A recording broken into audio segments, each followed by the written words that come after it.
Hi you guys, welcome back to our channel. Finally we got some time to come out in sunny Bonita Springs here, and we're going to do some singles videos with, who do I have here?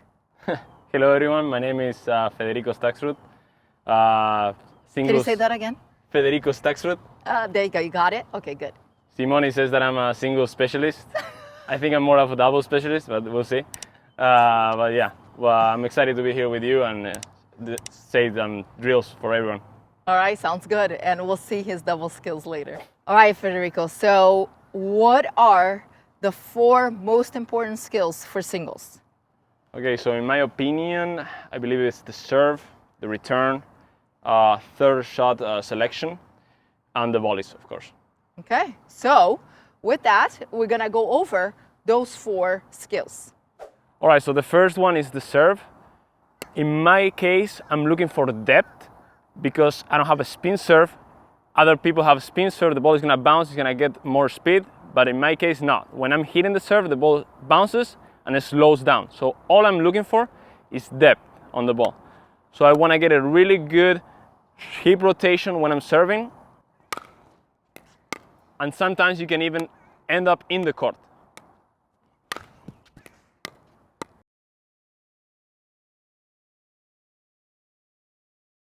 That way I can get the most depth I can for the serve. As Federico mentioned, he is looking for depth, and he's going to have some power on his serve, but because he's looking for depth, his serve is going higher, he's clearing the net. Often we see players trying to power through the serve, but they are hitting very low to the net, and then the ball ends up being short. So as we can see here, even if I hit the ball hard, but it's short, it's still a short and easy serve for you to return. So now the returns. When I'm trying to return, I always try to look where the weakness of the other player is and try to always push there. But you gotta be careful with always going to the same section because the other player is gonna get used to it. So what I like to use at the beginning of the match is try to go to the middle, giving no angles to the other player. And then when I find out where the weakness is, then I can start hitting to maybe the backhand or the forehand. And then I can come in with a better position.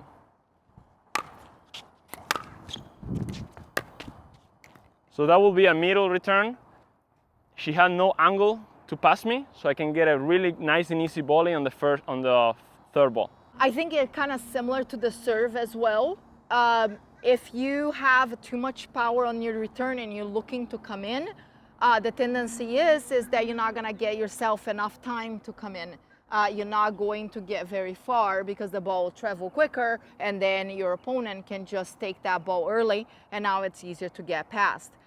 If you have a hard time coming in, that's one adjustment, is that, like off of the return serve, is that one adjustment that you can make is maybe hit a ball and then come in on the second ball, on the next ball. Because then again, that will allow you to be in better positioning. Maybe you can get a deeper ball and a better approach before coming in.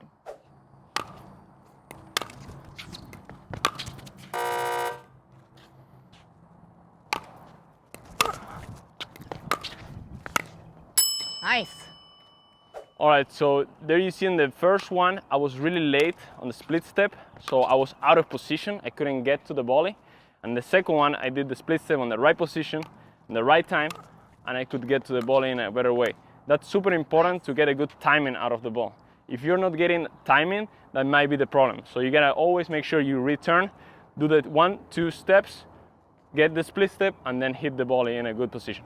Yeah, and I think for me, I know, because like Morgan and I had this conversation about how so often players are very, very concerned about getting to the line versus getting that split step when the opponent is about to make contact with the ball.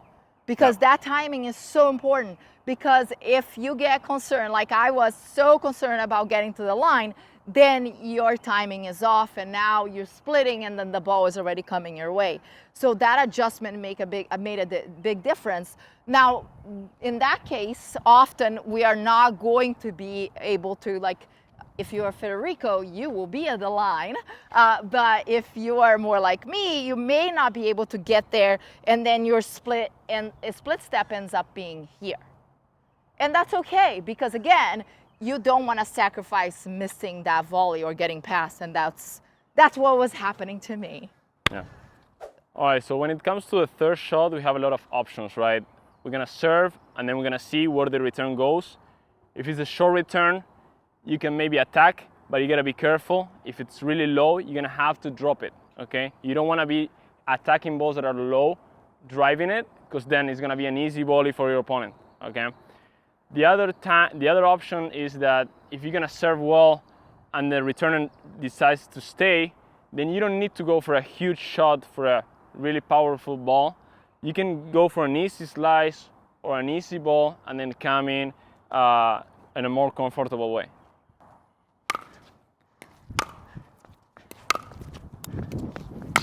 Oh, wow, that is a lot of footwork.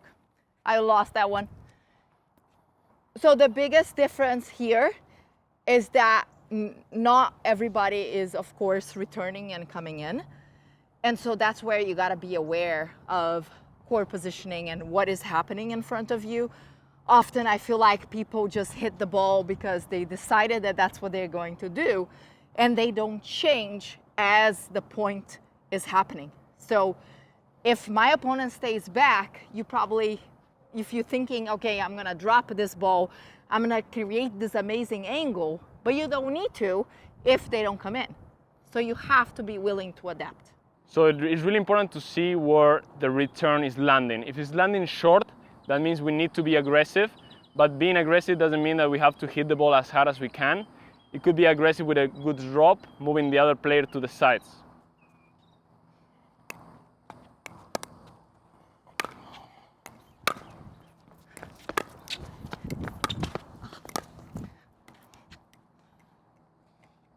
If your opponent has a really good return, you have to consider that if that happens, you are going to be hitting your third, your passing shot from behind the baseline. So you have to be aware that if they are somebody that is as good as you or better, then you gotta know that by trying to pass, hitting hard, it's going to be difficult. So you may need to also be using a drop shot, using some angles to give yourself the time to come back inside of the court again. So let's see if I can do this.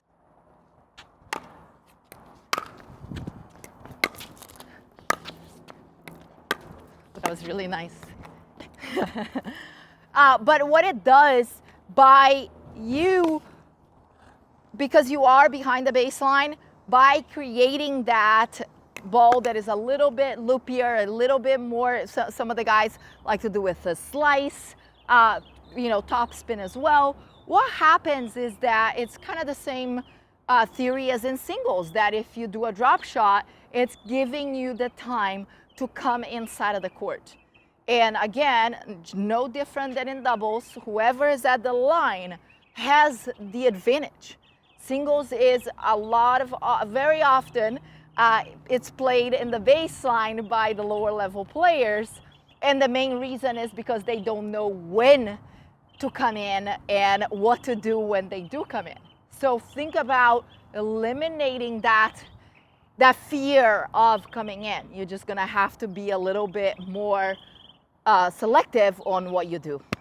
Thank you so much for watching. I hope you enjoy it. As I said, this Argentinian here is a specialist in singles, working on his doubles, but let's see his I'm Brazilian. Let's see his soccer skills. That's good. It's okay. Yeah, it's okay. And again, thank you, Federico, and thank you so much for watching.